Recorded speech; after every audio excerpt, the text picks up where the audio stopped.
Halo guys, kembali lagi dengan gue Kuro guys. Kali ini mari kita lanjutin pembahasan light novel Kage no Jujutsu Yakuza sebelumnya top 45. Jadi yang belum nonton part sebelumnya, gue saranin kalian nonton dulu biar lebih enak memahami alur ceritanya. Oke, langsung aja kita masuk ke konten.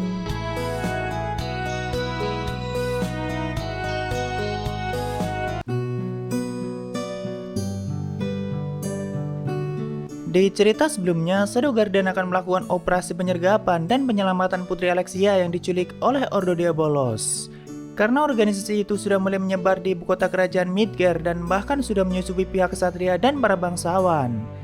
Jadi di malam itu, Alpha dan anggota Shadow Garden lainnya akan melakukan operasi yang cukup besar dan jelas akan menimbulkan kekacauan besar di ibu kota. Tapi mereka sudah menyusun strategi dan memperhitungkan semua kemungkinan, sama seperti yang Beta jelaskan sebelumnya. Shadow sendiri menamai operasi itu dengan nama Nocturnal. Walaupun sebelum operasi dimulai, Shadow bersama Beta pergi ke suatu tempat karena Shadow mendapat surat dari para kesatria. Dan setelah sampai di sana, Shadow membantai mereka tanpa ragu. Saat itu, tak lama kemudian, Shadow dan Beta mendengar dentuman keras dari pusat kota dan itu Delta yang sudah melakukannya. Sebagai tanda dimulainya seluruh operasi Shadow Garden di malam itu. Tentu Beta segera memasukkan kembali buku kecilnya ke tengah Oppai dan pergi ke sana bersama Shadow. Dan kita menuju ke tempat Delta dan yang lainnya guys. Saat itu Delta sudah mulai mengamuk dan tentu banyak penjaga yang bekerja di bawah Ordo Diabolos sudah kena bantai. Bahkan tempat itu sampai menjadi lautan darah. Banyak bangunan telah runtuh akibat cara bertarung Delta yang sangat brutal. Para penjaga yang masih hidup terus bertanya dengan ketakutan, "Apa-apaan kau ini? Apa yang telah kami lakukan padamu? Kenapa kau melakukan ini?" Mereka hanya berusaha melarikan diri setelah melihat keganasan Delta yang tidak pandang bulu membantai mangsanya. Namun dari balik topengnya, Delta semakin tersenyum ganas, lalu dia memanjangkan pedang hitamnya untuk merebas mereka semua. Tubuh para penjaga itu sampai terbelah menjadi dua dan terlihat Delta sangat menikmati tontonan mengerikan itu. Setelah menyadari semua orang di tempat itu sudah mati, Delta semakin memanjangkan pedangnya dan meruntuhkan semua bangunan di sekitarnya. Tapi tak lama kemudian dari atas menara jam, Alpha menyuruh Delta untuk berhenti. Sambil menghela nafas, Alpha hanya mengatakan, "Kau selalu saja terlalu berlebihan." Dari atas sana, Alpha melihat seluruh ibu kota mulai dilanda kepanikan, tapi semuanya masih sesuai rencana. Semua perhatian saat itu tertuju pada wilayah yang dihancurkan oleh Delta. Setelah itu, Alpha juga pergi ke tempat lain untuk melakukan tugasnya. Sedangkan di tempat lain, Alexia yang sedang ditahan juga bisa mendengar dentuman keras akibat amukan Delta. Dia mulai tersenyum dan berharap dirinya akan diselamatkan. Makhluk malang yang di sebelahnya juga mengangkat kepalanya dan sesekali Alexia mengajaknya untuk bicara walaupun Alexia tahu mungkin dia tidak paham dengan kata-kata. Tapi itu bisa menghilangkan kebosanannya. Tak lama kemudian pria kurus sebelumnya masuk ke ruangan itu dengan panik dan terus mengatakan sial, sial, dan sial. Dia bahkan mengabaikan Alexia dan terus saja mengatakan banyak hal yang Alexia tidak mengerti. Tapi pria kurus itu sempat mengatakan bajingan itu mereka ada di sini dan inilah akhirnya kita akan tamat. Namun Alexia yang mendengar itu mengira kalau para kesatria yang sudah menyergap tempat itu dan dia mengatakan pada pria kurus untuk menyerah. "Jika kau melepaskanku sekarang, maka aku akan meminta mereka untuk menyelamatkanmu walaupun tidak ada jaminan."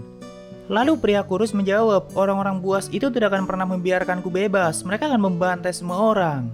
Tapi Alexia bilang pihak kesatria tidak akan membunuh orang tanpa alasan. Tentu pria kurus yang mendengarnya tidak mengerti apa yang Alexia maksud. Karena bagi pria kurus itu, para kesatria tidak berguna dan juga tidak peduli dengan mereka. Sedangkan Alexia yang salah mengira langsung bertanya, "Lalu siapa mereka yang kau maksud?" Tapi dia tidak menjawabnya. Setelah itu pria kurus yang mulai gila dengan panik mulai mendekati makhluk malang di ruangan itu dan melakukan sesuatu padanya. Alexia yang melihatnya juga memperingati pria itu, tapi dia tetap melakukannya. Saat itu dia menyuntikkan cairan dan mengatakan tentang dia bolos. Dia juga mengejek makhluk malang itu sebagai kotoran gagal yang tidak berguna. Tak lama kemudian makhluk malang itu mulai berubah menjadi monster besar yang sangat menakutkan. Semua kuku besarnya mulai tumbuh seukuran tubuh manusia, sedangkan pria kurus yang melihatnya sangat kegirangan dan menganggap eksperimennya berhasil. Walaupun tak lama setelah itu sang monster langsung menghancurkan tubuh pria kurus itu dengan kukunya yang sangat mengerikan. Tentu Alexia yang di sampingnya mulai panik dan siap untuk menerima serangan sang monster karena tubuhnya masih terikat. Lalu dengan satu cakaran Alexia sampai terhempas ke dinding dan menerima benturan yang cukup keras. Walaupun semua tubuhnya tidak sampai patah, malahan serangan sang monster tidak sampai mengenai tubuhnya. Jadi Alexia berpikir apakah serangannya meleset atau apakah dia sengaja menyelamatkanku. Dan setelahnya sang monster langsung pergi ke tempat lain, sedangkan Alexia berusaha mengambil kunci untuk melepaskan borgol di tangannya. Dia juga menemukan pedang mithril yang sangat tipis, namun setidaknya itu masih bisa digunakan untuk bertarung. Lalu setelahnya Alexia berusaha keluar dari tempat itu sambil menyusuri lorong yang gelap, namun tiba-tiba dia mendengar suara yang tidak asing dari belakang. Dan tentu Alexia sangat mengenal orang itu, tapi kenapa dia ada di tempat seperti ini? Sedangkan di tempat lain, Putri Iris sedang berlari melewati ibu kota untuk menuju pusat kekacauan. Dia mendapat banyak laporan kalau beberapa bangunan sudah dihancurkan dan Iris juga mendengar deru ledakan yang sangat keras. Dia hampir tidak percaya dengan semua kekacauan yang terjadi di malam itu, tapi dirinya terus mendapat laporan dari berbagai tempat. Ada banyak penyergapan yang terjadi di seluruh kota dan itu terjadi secara bersamaan. Namun lokasi yang diserang bagi Iris tidak saling terhubung seperti perusahaan, gedung, restoran, rumah pribadi, dan bangsawan. Jelas itu kejahatan yang sudah direncanakan, tapi apa tujuan dari semua itu? Para kesatria sendiri sudah menyebar ke semua tempat untuk menangani semua situasinya dan juga mengevakuasi para pemimpin kerajaan. Sedangkan semua warga diminta untuk tetap berada di dalam rumah dan menutup semua jendela mereka. Bahkan Iris sampai berteriak beberapa kali untuk meredam kepanikan. Tak lama kemudian dia mendengar teriakan banyak kesatria yang minta tolong dan Iris langsung pergi mendekatinya. Tapi ternyata yang dia lihat adalah monster yang sangat besar dan juga sangat mengerikan. Monster itu sedang mengamuk dan sudah membantai para kesatria dengan kukunya yang sangat tajam. Hanya dengan sekali ayunan tangannya dia berhasil membuat para kesatria menjadi tumpukan daging yang sudah tercincang. Tapi mereka yang masih selamat merasa sangat lega dengan kedatangan Iris. Lalu dengan sekali gerakannya yang mematikan, Iris pun berhasil membelah tubuh sang monster itu menjadi dua dan perlahan sang monster jatuh dengan sendirinya. Setelah itu, Iris mendatangi mereka yang masih selamat dan memerintahkan sisanya untuk mundur. Tentu para kesatria mulai bersorak setelah melihat kehebatan Putri Iris yang berhasil membelah sang monster hanya dengan satu kali serangan. Tapi tak lama kemudian, keserangan mereka berubah menjadi kepanikan kembali karena sang monster yang sudah terbelah tiba-tiba sudah bangkit kembali dengan tubuh yang utuh. Tentu Iris yang melihatnya kembali mendaratkan tebasannya bertubi-tubi. Semua bagian tubuh sang monster sampai dia potong-potong tanpa henti, tapi lama-kelamaan Iris menyadari semua serangannya tidak berarti. Dan dia mulai kewalahan, bahkan serangan sang monster hampir saja mengenai kepalanya. Ternyata monster itu bisa beregenerasi mau berapa kali pun tubuhnya dilukai. Bagi Iris itu sangat konyol karena tubuhnya yang sudah terbelah saja masih bisa kembali pulih. Walaupun mau bagaimanapun baginya dia hanyalah monster. Jadi setelah itu Iris kembali menyerang dengan serangan yang lebih kuat. Dia mengiris semua bagian lengan kaki sang monster sampai berkeping-keping dan terus mendaratkan serangan yang bertubi-tubi pada tubuhnya tanpa henti. Iris seperti mengejek dan mengatakan, apakah kau masih bisa beregenerasi dengan luka sebanyak itu? Tapi setelah beberapa lama ternyata sang monster masih tetap bertahan dan sanggup memulihkan semua lukanya. Jadi terpaksa Iris menghentikan serangannya untuk sementara. Saat itu, sang monster mengeluarkan jeritan yang menyedihkan dan hujan deras pun turun seolah-olah langit telah menanggapi tangisannya. Di sisi lain, Iris yang masih yakin bisa mengalahkannya mengatakan mungkin ini akan membutuhkan waktu. Dia berpikir tidak mungkin kalah, bahkan sampai sekarang Iris tidak pernah berpikir akan mengalami kekalahan. Karena memang Putri Iris dikenal sebagai yang terkuat di kerajaan. Saat itu, Iris mulai maju dan berniat melancarkan serangannya kembali, tapi tiba-tiba pedangnya dihempaskan oleh satu orang yang muncul di hadapannya. Mereka pun saling menatap satu sama lain, lalu orang itu mengatakan, apakah kau tidak melihat kalau dia sedang kesakitan? Iris yang tidak bisa melihat wajah gadis itu bertanya, siapa kau? Lalu gadis itu mengenalkan namanya yaitu Alpa, dan setelah itu Alpa mengabaikan Iris dan mendekati sang monster. Tapi Iris yang masih tidak terima mengatakan, apa yang kau rencanakan? Jika kau sampai menentang pihak kesatria, maka tiada ampun bagimu. Namun Alpa yang mendengarnya malah tertawa sambil mengatakan menentang orang-orang bodoh jelas hal yang bodoh dan juga sangat konyol. Tentu Iris yang mendengar itu semakin marah dan mengeluarkan energi besarnya sampai mengebaskan hujan di sekitarnya. Tapi Alpa bahkan tidak meliriknya seperti tidak merasa terancam sama sekali. Lalu Alpa bilang, mainkan saja peranmu sebagai penonton dan jangan ganggu kami. Jelas Iris semakin terlihat tidak berguna dan terus bergumam dari belakang, tapi Alpa tetap mengabaikannya. Dan dia mendekati monster malang itu sambil merasakan penderitaannya. Lalu hanya dengan sekali tebasannya yang sangat cepat, Alpa telah membebaskan sang monster malang itu dari penderitaan. Bahkan Iris yang melihatnya tidak sempat untuk bereaksi. Tak lama setelah itu, tubuh sang monster yang sudah terbelah mulai menyusut dan berubah menjadi gadis kecil yang mungkin adalah sosok aslinya sebelum digunakan sebagai bahan eksperimen. Di dalam tubuhnya juga tertanam pisau kecil dengan permata merah yang bertuliskan untuk putriku tercinta Milia. Lalu Alba juga mengucapkan doa untuknya dan mengatakan semoga kau damai di kehidupanmu selanjutnya. Setelah itu Alba langsung pergi dan menghilang dari tempat itu. Sedangkan Iris masih diam di tempatnya dengan tubuh yang sangat gemetar, tapi dia tidak tahu gemetar karena apa. Dia semakin merasa kalau adiknya yaitu Alexia berada dalam pusat kekacauan kali ini. Lalu kita kembali ke tempat Alexia, guys. Saat itu orang yang dilihatnya adalah Zenon dan jelas Alexia bertanya padanya, "Kenapa kau ada di sini?" Lalu tanpa ragu Zenon menjelaskan kalau tempat itu adalah fasilitasnya. Dari dulu dia sudah menginvestasikan ribuan zeni hanya untuk mendanai semua penelitian di tempat itu. Tapi Alexia yang mendengarnya masih tidak paham untuk tujuan apa dia melakukan semua itu. Alexia hanya berpikir apakah mereka sedang meneliti vampir karena semuanya berhubungan dengan darah. Walaupun Alexia merasa senang karena kecurigaannya selama ini pada Zenon memang benar. Tanpa basa-basi di sini Alexia langsung menyerang Zenon walaupun Zenon sudah mengatakan selama ini dirinya tidak pernah menunjukkan kekuatan yang sebenarnya. Dan Alexia juga tahu dirinya bukan tandingannya. Di tengah pertarungan itu Alexia juga mengancam Zenon karena dia yakin pihak kesatria tidak lama lagi akan datang ke tempat itu. Tapi ternyata Zenon sama sekali tidak takut dengan mereka dan dia yakin bisa melarikan diri sambil membawa Alexia untuk digunakan sebagai bahan eksperimen berikutnya. Zenon tidak peduli lagi dengan semua gelar ataupun reputasinya di ibu kota karena sebentar lagi dirinya akan menduduki salah satu dari 12 kursi di meja bundar. Dan dengan itu dia akan mendapatkan kekuasaan, ketenaran, dan kekuatan yang jauh lebih besar melebihi apapun yang selama ini dia raih. Tentu Alexia tidak mengerti apa yang sedang dia bicarakan, tapi yang pasti itu adalah gelar tinggi yang didapatkan dari organisasi gelapnya. Jika dia berhasil menyelesaikan eksperimennya dan mendapatkan Alexia. Tadinya yang diincar Zenon adalah Iris, tapi kata dia mendapatkan Alexia juga tidak masalah. Saat itu Zenon bisa mengatasi semua serangan Alexia dengan mudah, bahkan seperti mempermainkannya. Lama-kelamaan Alexia juga mendapatkan luka sayatan di tubuhnya. Namun Alexia tidak mungkin menyerah, selama ini dia sudah berjuang keras untuk menjadi lebih kuat dan lebih dekat dengan level kekuatan Iris. Dia selalu memperhatikan kakaknya lebih dari siapapun. Jadi tidak sulit baginya jika ingin meniru gaya bertarung Iris dan di sini terpaksa dia menggunakannya demi mengimbangi kekuatan Zenon. Bahkan dia berhasil mendaratkan luka di wajah Zenon. Tentu Zenon tidak terkejut karena dia tahu Alexia selalu memperhatikan Iris dan sangat ingin mengejarnya. Walaupun Zenon mengatakan tetap saja kau cuma peniru dan jalanmu masih panjang atau masih jauh dari kekuatan Iris. Setelah itu Zenon malah semakin tertawa dan mulai menghadapi Alexia dengan serius.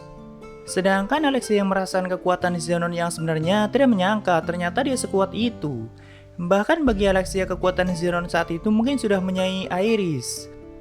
Hanya dengan sekali beberapa bentrokan pedang Alexia tidak sanggup menerima kekuatan Zenon dan hancur berkeping-keping. Tentu dia tidak akan bisa memberikan perlawanan dan mulai menangis melihat dirinya yang masih sangat lemah dan menyedihkan. Tapi tak lama kemudian, ada seseorang yang sedang berjalan mendekati mereka. Orang itu menggunakan kostum hitam yang sangat misterius. Ya, dia adalah Shadow. Lalu Zenon yang melihatnya bilang, "Jadi kaulah anjing liar yang berani menggigit Ordo Diabolos." Sedangkan Shadow memperkenalkan dirinya dan mengatakan, "Aku bersembunyi di kegelapan dan memburu bayang-bayang." Namun bagi Zenon, Shadow dan anggotanya cuma pengecut yang berani menghancurkan fasilitas kecil Ordo Diabolos dan mereka belum pernah menjatuhkan satupun pejuang utama dari organisasi itu. Jadi di sini Zenon yang merasa menjadi pejuang utama akan memberi pelajaran pada Shadow dengan tangan kosong. Dia juga terus mengatakan namaku adalah Zenon Grieve, orang berikutnya yang akan mengisi 12 kursi. Setelah itu dengan cepat Zenon maju menyerang Shadow, tapi tiba-tiba Shadow sudah menghilang dari tempatnya dan tanpa Zenon sadari dia sudah ada di belakangnya. Sambil membisikkan, "Lalu di mana pejuang utama yang kau katakan?" Lalu Zenon yang merasa malu kembali mengayunkan pedangnya dari atas ke bawah, namun lagi-lagi Shadow seperti menghilang dan muncul kembali sudah ada di belakangnya. Zenon yang semakin dibuat frustasi kembali menyerang dan juga meningkatkan kekuatannya. Jelas dia bukan orang yang lemah, bahkan dari dulu Zenon dikenal sebagai anak ajaib. Dia selalu memenangkan banyak turnamen dan tidak butuh waktu lama untuk menjadi ahli pedang yang dikenal oleh semua orang. Tidak ada kesatria di kerajaan itu yang tidak mengenal nama Zenon Greyface. Tapi di sini bahkan serangan Zenon yang sangat cepat dan kuat bisa diblokir dengan mudah oleh Shadow dengan pedang hitamnya. Alexia yang melihat pertarungan mereka bahkan kesulitan untuk mengikuti pergerakan keduanya dan jelas mereka ada di level yang sangat berbeda. Suara bentrokan pedang terdengar di mana-mana, tapi tak lama kemudian tubuh Zenon sudah terlempar dan hampir saja jatuh ke tanah. Selama ini bagi Alexia, Iris adalah orang terkuat yang pernah dia lihat, tapi setelah melihat kekuatan Zenon saat itu, Alexia bahkan tidak yakin apakah Iris bisa mengalahkannya. Dan lebih gilanya lagi, pria bernama Shadow itu bisa menghadapi Zenon dengan mudahnya. Padahal permainan pedangnya juga sangat biasa saja, tapi kenapa dia sangat kuat? Di sini Alexia sampai membayangkan gaya berpedangnya sendiri yang juga sangat biasa saja, tapi dirinya tidak sekuat Shadow. Dari dulu Alexia selalu memegang prinsip dasar pertarungan dan fokus meningkatkan kekuatan itu. Tidak peduli dengan anggapan orang lain yang melihatnya sebagai amatir. Namun terlepas dari semua itu, di sini Alexia merasa senang karena gaya berpedang yang sangat biasa itu berhasil memojokkan seorang jenius seperti Zenon. Saat itu Zenon semakin dibuat frustasi karena semua serangan yang dia banggakan selalu bisa dihalau dengan mudah oleh Shadow. Shadow juga terus melecehkan omongan besarnya yang tidak terbukti. Lalu dengan wajah yang sangat marah, Zenon bertanya, kenapa kau yang punya kekuatan sebesar itu tidak pernah menunjukkan dirimu? Bahkan gaya bertarung Shadow yang sangat fenomenal itu baru kali ini Zenon melihatnya. Di sini Zenon yang sudah sangat frustasi mulai memakan satu pil untuk meningkatkan semua kekuatannya, atau organisasi menyebutnya sebagai kebangkitan. Dan seketika energi sihirnya mulai membengkak dan dengan senyum tenangnya dia mengatakan, aku akan menunjukkan padamu kekuatan yang maha dahsyat. Tapi bagi Shadow itu cuma sosok yang menyedihkan dan tidak pantas disebut sebagai kekuatan yang maha dahsyat. Lalu Shadow akan menunjukkan kekuatan sejati yang sebenarnya. Perlahan energi sihir Shadow mulai meningkat dan cahaya ungu mulai menyelimuti tubuhnya. Ini adalah pertama kalinya Shadow meningkatkan kekuatan dalam pertarungan. Sedangkan Alexia yang melihat aura sihir Shadow merasa itu adalah gelombang sihir yang sangat indah. Tapi di sisi lain Zenon yang melihatnya semakin tidak percaya kenapa kekuatan Shadow semakin meningkat. Saat itu energi yang sangat besar mulai terkumpul di pedang hitamnya dan mulai membentuk spiral yang sangat besar. Semua udara dan tanah di sekitarnya juga mulai bergetar seperti akan menelan semuanya. Lalu Shadow memusatkan semua kekuatan itu dan melepaskannya menjadi serangan yang sangat mematikan. Serangan dahsyat itu pun menelan dan melenyapkan apapun yang ada dalam jangkauannya. Tentu tubuh Zenon sampai lenyap tak tersisa. Di saat yang sama serangan itu juga menciptakan ledakan dan membuat pola cahaya yang menembus langit malam. Seluruh ibu kota bisa menyaksikan cahaya yang indah itu, namun juga sangat mengerikan sampai membuat lubang besar di tengah pusat kota. Itu adalah teknik Shadow yang bernama Aim Atomic dan sudah seperti ultimate-nya guys. Dulu kan Shadow selalu memikirkan bagaimana cara manusia menahan senjata sekuat nuklir. Dan setelah menjalani latihan yang cukup lama, dia akhirnya menemukan jawabannya, yaitu menjadi nuklir itu sendiri, dan terciptalah Aim Atomic yang punya daya serang sekuat nuklir. Saat itu Shadow menghilang begitu saja bersamaan dengan hilangnya cahaya mengerikan dari serangannya. Tapi Alexia yang baru saja menyaksikan kengerian itu masih terdiam di tempatnya dan untung saja tidak sampai tertelan oleh serangan dahsyat itu. Tak lama kemudian Iris yang berlari menghampirinya dengan panik berhasil menyadarkannya. Lalu dengan cepat pergi menjauh dari wilayah itu karena Iris yang panik sangat khawatir dengan kondisi adiknya. Walaupun Alexia beberapa kali mengatakan dirinya sama sekali tidak terluka. Saat itu dua saudara itu pun saling berpelukan sambil menangis dan mengatakan maaf, tapi syukurlah kau baik-baik saja. Dan dengan itu masalah kali ini berhasil diselesaikan walaupun bagi Iris dan semua orang di kerajaan banyak kejanggalan yang tidak masuk akal dan juga banyak hal yang perlu mereka pahami. Lalu beberapa hari setelah itu di atap akademi Alexia sedang ngobrol bersama pacar palsunya yaitu Chitka Geno. Tapi kita lanjutkan di part selanjutnya guys. Oke, waktunya Saberia. Ada dari Mahmud, Bang. LN volume 5 Kage no Jutsu Ryokusa yang bahasa Indo baca di mana, Bang? Kalau LN volume 5-nya belum keluar, guys. Baru sampai volume 4. Thank you, Mahmud. Oke, itu semua dari Saberia. Makasih yang udah donasi dan mungkin segitu aja untuk pembahasan kali ini. Jika ada kesalahan gue minta maaf atau kalian bisa koreksi aja di bawah. Like jika kalian suka dengan video ini dan dislike jika tidak suka tidak apa-apa. Thank you, nah mampir, sampai ketemu di video lainnya. Salam guru guys.